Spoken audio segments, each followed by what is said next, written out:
سورہ بقرہ کے آیت نمبر 93 میں ایک اور وعدے کا ذکر کیا گیا جو بنی اسرائیل سے اللہ تعالیٰ نے کیا۔ وَإِذْ أَخَذْنَا مِيثَاقَكُمْ وَرَفَعْنَا فَوْقَكُمُ الطُّورَ خُذُوا مَا آتَيْنَاكُمْ بِقُوَّةٍ وَاسْمَعُوا قَالُوا سَمِعْنَا وَعَصَيْنَا۔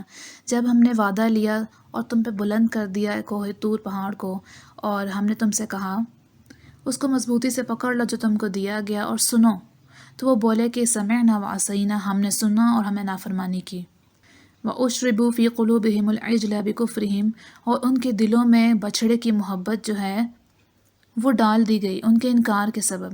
قُلْ بِئْسَ مَا يَأْمُرُكُمْ بِهِ إِيمَانُكُمْ إِن كُنتُم مُؤْمِنِينَ، کہہ دیجئے کہ تمہارا ایمان کیا تم کو بری باتیں سکھاتا ہے؟ اگر تم اپنے آپ کو مومن مانتے ہو تو تمہارا ایمان تمہیں شرک کرنا سکھاتا ہے۔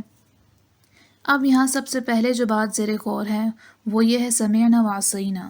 ہم میں سے کتنے لوگ ہیں جن کو کوئی بھی آرڈر دیا جائے، پیرنٹس دیں، ٹیچرز، بڑے لیڈرز، کوئی بھی، تو آگے سے کہتے ہیں بھئی ہم نے سن لیا، مذاق اڑاتے ہیں ہم نے سن لیا اور ہم نہیں کر رہے۔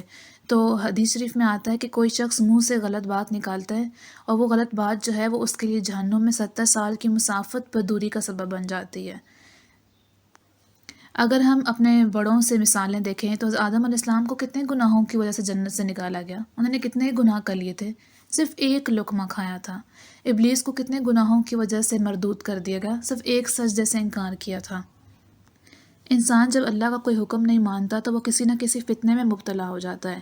جیسے بنی اسرائیل نے جب توریت پر ماننے سے انکار کر دیا تو اللہ نے ان کے دلوں میں بچھڑے کی محبت کو مضبوط کر دیا، اور پھر اس بچھڑے کی محبت کا اینڈ کیا ہوا کہ ان میں سے 70,000 لوگوں کو قتل کر دیا گیا، اور جس گروپ نے نہی عن المنکر نہیں کیا تھا، ان کو برے کام سے روکا نہیں تھا، انہیں منع نہیں کیا تھا، خاموشی اختیار کی تھی، ان کو قتل کرنا پڑا۔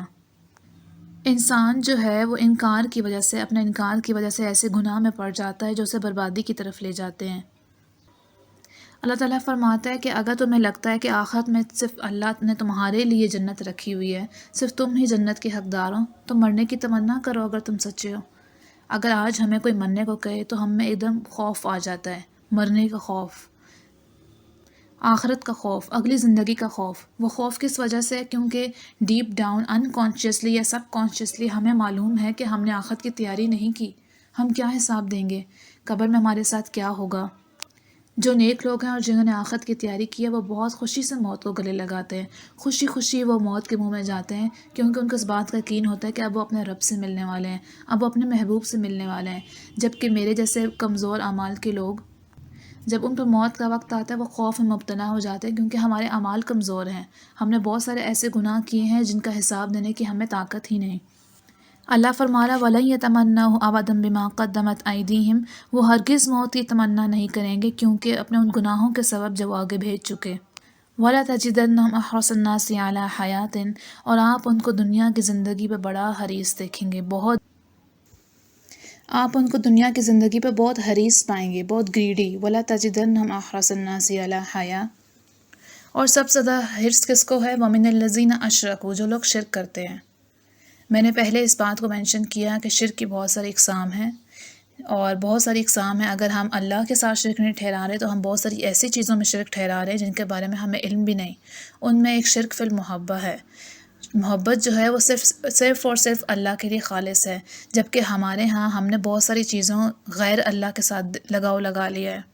اب اس غیر اللہ میں ہمارے استاد بھی آ سکتے ہیں، ہمارے ماں باپ بھی آ سکتے ہیں، ہمارے لائف پارٹنرز بھی آ سکتے ہیں، ہمارے فرینڈز بھی ہو سکتے ہیں، کوئی میٹیریلسٹک تھنگ بھی ہو سکتی ہے، موبائلز یا کچھ بھی، ہمارا کریئر ہو سکتا ہے۔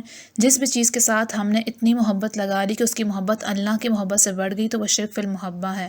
اور پھر ایسے لوگ جو ہیں وہ دنیا کی زندگی پہ زیادہ حریص ہوتے ہیں، انہیں اور سے اور چاہیے، سائیکل چاہیے، سائیکل مل گئی، بائک چاہیے، بائک مل گیا، گاڑی چاہیے، گاڑی مل گئی تو ہائی لیول کی چاہیے، اس سے ہائی لیول کی مل گئی تو پرائیویٹ جیٹ چاہیے۔ یہ جو حرص ہے یہ ختم ہونے میں نہیں آتا۔ اللہ فرماتا ہے کہ ایسے لوگ چاہتے ہیں کہ ان کی زندگی 1000 برس کی ہو جائے۔ یود احدہم لو یعمر 1000 سنہ وما هو بمزحزحہ من العذاب ان یعمر، لیکن اگر وہ اتنے سال بھی جی لیں تو بھی کوئی بھی چیز ان کو اللہ کے عذاب سے بچانے والی نہیں ہے۔